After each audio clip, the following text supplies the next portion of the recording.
O Teolocast mandou aqui, salve, salve família. Rodrigo Silva, acompanho seu trabalho há quase 20 anos. Se não me engano... Então não era não, que sou mais novo. Se não me engano, em uma entrevista que você deu falando sobre arqueologia bíblica, ele fala que provavelmente foi aí. Mas quais evidências arqueológicas de que o povo de Israel foi liberto do Egito? Realmente encontraram o lugar no meio do mar? Ah, foi bom ele ter perguntado isso aí. Tem um falso arqueólogo, eu vou até gravar um vídeo, porque agora de novo os vídeos desse cara aparecerem, um tal de Ron Wyatt.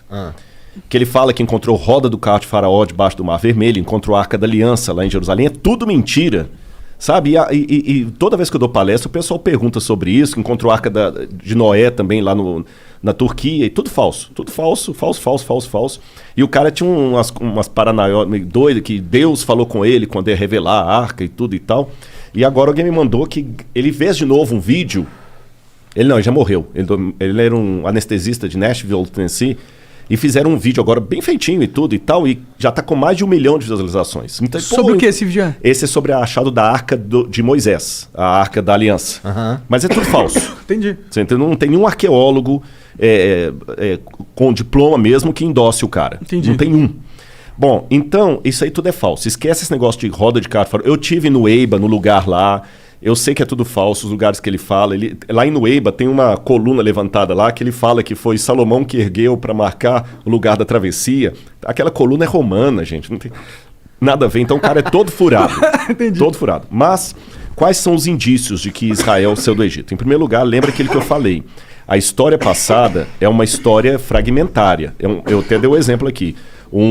Como se fosse um quebra-cabeças de 10 mil peças. Faltou no monte, faltou na maioria. Então, assim, não é só história, arqueologia bíblica, não. Isso vale para a arqueologia da Grécia, a arqueologia de Roma.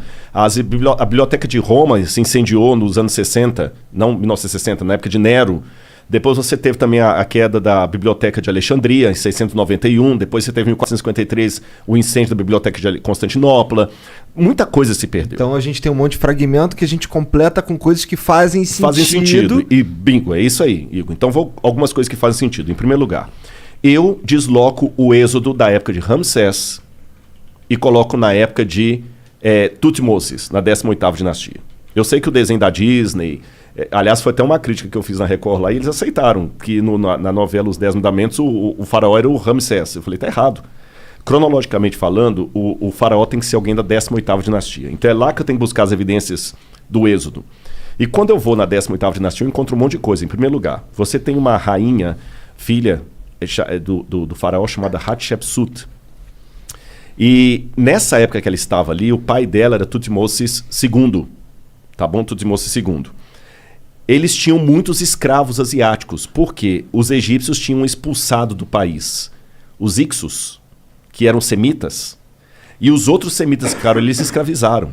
Então nós temos muitas coisas da parede lá, deles punindo os egípcios, os egípcios não, os asiáticos, que podem ser os hebreus. E a Hatshepsut, quando ela queria ter um filho dela no poder, no trono, mas ela nunca teve. Então tudo indica que ela adotou uma criança. E a Hatshepsut, ela até se proclamou faraó para não deixar que o filho do marido com a amante assumisse o poder. Quando esse filho do marido assumiu o poder, que para mim é o Tutmoses III e é o faraó do Êxodo, ele assume, a primeira coisa que ele faz é escravizar os asiáticos. Você tem paredes lá mostrando assim, façam mais tijolos, igual a Bíblia apresenta e tudo mais. Aí curioso que quando você vai na tumba dele, você descobre algumas coisas curiosas. Daqui a pouco eu vou lembrar o ano que a tumba foi descoberta. Ela tem na parede o Amduat, que é a oração que o egípcio faz para as passagens da alma no mundo dos mortos, no barco solar, até Osíris e voltar. Na 12ª oração da Amduat, tem uma oração de Tutmoses assim, que aqueles que morreram com ele na grande inundação e não tiveram oportunidade de ser mumificados, que tenham o seu corpo preservado. Porque eles morreram na grande inundação por seguirem a sua carne. Estranho, né? Não tem inundação no Egito, não chove. Não chove, só chove lá em Alexandria, mas aqui embaixo não chove. Que inundação é essa? Uma inundação que matou o exército de Faraó, e está registrado isso lá. Outra coisa curiosa é que quando descobriram Loré, que descobriu a tumba dele, quando abriram, o sujeito que está mumificado ali não pode ser o Tutmoses, porque ele morreu com 60 e poucos anos, e o sujeito que está ali tem 20 e poucos anos. Alguém foi colocado no sarcófago no lugar dele. Entendi. Dá a entender que a múmia dele morreu, talvez, naquela afogamento que tem ali. Uau! Não pode ser o Êxodo? Aí você tem o papiro de Pulver. O papiro de Pulver, esse livrinho meu, Escavando a Verdade, eu vou mostrar para vocês, eu fiz uma tradução do papiro de Pulver. O papiro de Pulver, que hoje está na biblioteca de Leiden, na Holanda, ele traz uma coisa muito interessante que parecem ser as pragas do Egito. O papiro de Pulver, ele conta aqui, inclusive isso aqui é a parte do Tutmoses, do cara batendo nos escravos que eu falei. E o papiro de Pulver, eu vou ler para vocês aqui, olha um pedacinho das pragas. Deixa eu ver aqui. Bom, eu vou mostrar a foto aqui e vou citar o papiro de Pulver para vocês. Tá. Ele fala assim, Deus Horus, por que as tragédias se abateram sobre o Egito? Por que o Nilo virou sangue? Por que o Nilo virou sangue? Por que as trevas estão em todas as partes? Por que os animais estão morrendo no campo sem que ninguém os recolha? Isso está no papiro. Está no papiro. Por que os filhos dos nobres estão morrendo de causa inesperada? E por que os escravos saíram do país para o festival do Deus deles e levaram o nosso ouro no seu pescoço? Tanto as pragas como o fato dos hebreus irem embora e levar o ouro dos... Está tudo no Êxodo. Estou dando apenas 2 pinceladas aqui. Faz sentido. Ele chegou, começou a escravizar os caras ficaram putos, entraram em guerra, mataram todo mundo. Mas o papiro de Pulver não é Bíblia. Ele está na Bíblia? Não, o papiro de Pulver não é Bíblia. Não é Bíblia? Não é Bíblia. É um documento egípcio. Pode crer. Você está entendendo? Então eu estou pegando a história da Bíblia contada por um documento fora da Bíblia. Os painéis ali de Tutmoses III. Até o nome de Moisés faz sentido nisso, porque na 18ª dinastia, eles tinham muito costume de pegar a palavra Mes ou Mose, em egípcio, significa nascido de. E eles acoplavam o nome nascido de ao nome de uma divindade. Então você tinha, por exemplo, Mose, nascido do deus o deus da lua. Tutmoses, nascido do deus Tot, o deus escriba. E o nome do hebreu, Moses, Moshe em hebraico. Nascido de. De quem? Parece que quando ele entregou para o deus hebreu, ele tirou a divindade egípcia. Então até o nome dele é um nome egípcio. O livro do Êxodo tem várias palavras que vêm do egípcio. Não são palavras hebraicas. A palavra para papiro é egípcia, a palavra para Nilo é egípcia. Tem um monte de palavra egípcia. Então, eu só estou dando umas 3 ou 4 gotas aqui para ver que nós temos evidências acadêmicas que apontam para o Êxodo.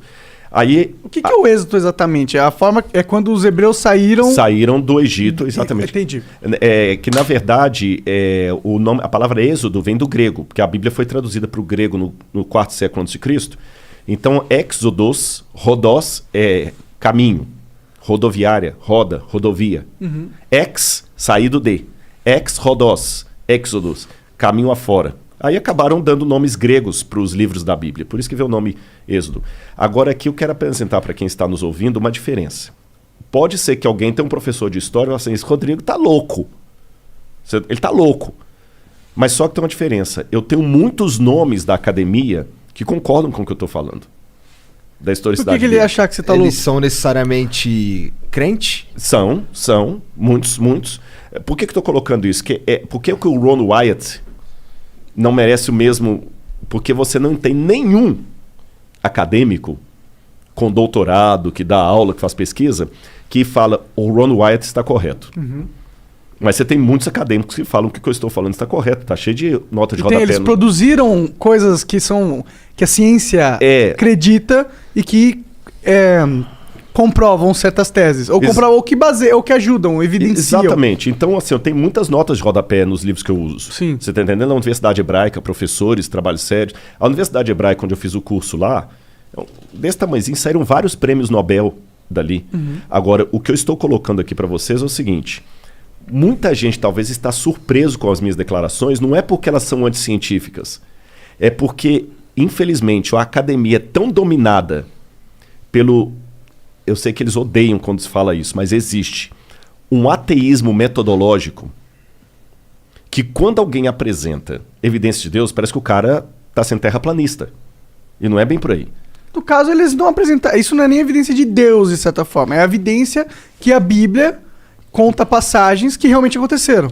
Mas só que aí tem uma coisa importante. Aí eu tenho que pular para a teologia para responder isso. Não existe a arqueologia do Bhagavad Gita. Bhagavad Gita é o livro sagrado dos hindus. Não existe? Não. Por uma razão muito simples. Eu dei o exemplo do Bhagavad Gita, mas eu podia falar do livro dos Vedas, eu podia falar do Tao Te Ching, do taoísmo, do Zendavesta, do zoroastrismo, podia falar até do Alcorão. Esses livros, de uma maneira geral, eles não se preocupam com a historicidade do fato. O Bhagavad Gita, por exemplo, ele conta a história de Arjuna e Krishna numa batalha. Só que se você chegar para um hindu e falar o seguinte, mas e se o Krishna for uma lenda? Não muda nada a minha vida. Só que a Bíblia, ela tem uma audácia. Perdão, uma audácia literária diferente. A Bíblia coloca tudo ou nada. Quando você lê os autores bíblicos, fala o seguinte, se o que a gente falou é mentira, então esquece. Mas se o que a gente falou existiu de verdade, então a teologia também é verdadeira. A teologia bíblica, diferente da teologia desses livros que eu falei, ela precisa da história para se fundamentar. É como se o Deus da Bíblia falasse assim, olha, a prova que eu dou de que o que eu estou falando existe é que a história que eu estou contando nesse livro aconteceu e ela registra os meus atos na história do povo de Israel.